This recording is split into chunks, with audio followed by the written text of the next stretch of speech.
السلام علیکم ورحمۃ اللہ وبرکاتہ۔ خواتین و حضرات، امید ہے کہ آپ لوگ خیریت سے ہوں گے۔ اللہ کرے ایسا ہی ہو جہاں بھی ہو۔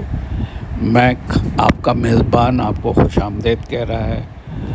آج میں ایک بریکنگ نیوز آپ کو سنا رہا ہوں جو کہ مجھ تک پہنچی ہے ڈھاکہ آن لائن نیوز کے ذریعے۔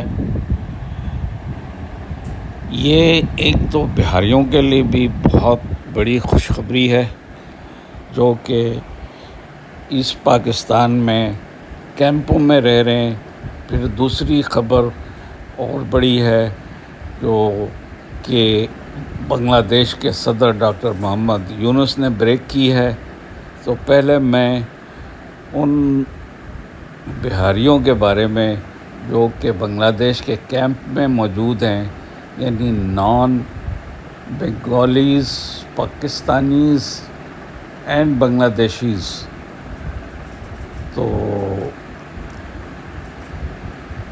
وہ بریکنگ نیوز بہاریوں کے بارے میں جو ہے وہ ڈاکٹر یونس صاحب نے فرمایا کہ بنگلہ دیش میں بہاری کیمپ کے تمام بہاریوں کو بنگلہ دیش کی شہرت دی جا رہی ہے۔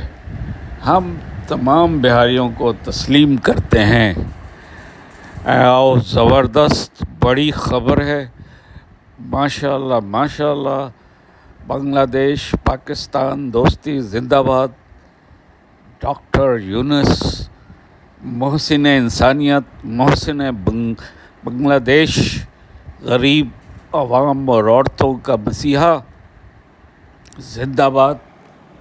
اور دوسری بڑی خبر یہ ہے، آپ کو سناؤں کہ جب ان سے پوچھا گیا کہ آپ کہاں جائیں گے، دورہ شروع کریں گے، پہلا دورہ کہاں سے شروع کریں گے، تو کیا آپ انڈیا جائیں گے، ہندوستان جائیں گے؟ تو اس پہ انہوں نے فرمایا، بنگلہ دیشی صدر محمد یونس نے کہا کہ بھارت نہیں بلکہ پاکستان جاؤں گا، اور وزیر اعظم شہباز شریف اور پاکستان کے آرمی چیف عاصم منیر سے خصوصی ملاقات کروں گا۔ ڈاکٹر محمد یونس نے مزید کہا، بنگلہ دیش سے فرعونیت مکمل ختم ہو چکا ہے۔ ہم پاکستان سے تجارت کے حوالے سے اہم اقدام کریں گے۔ بھارت کے ایک سوال کے جواب میں کہا، بھارت نے ایک سازش کے تحت ڈھاکہ میں 2 کروڑ ہندوؤں کو بھارت سے یہاں پر لا کر آباد کیا ہے۔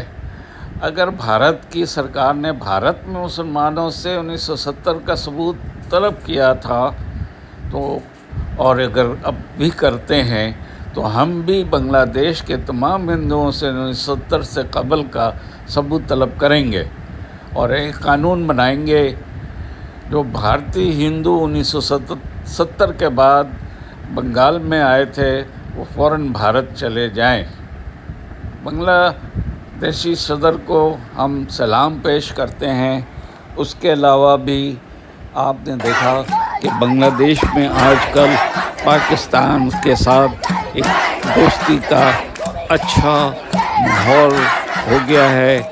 آخر میں آپ ایک ویڈیو ملاحظہ فرمائیں جو پچھلے دنوں بہت ہی وائرل ہوا تھا، بہت ہی پسند کیا گیا، خاص طور پہ پاکستان اور بنگلہ دیش دونوں جگہ۔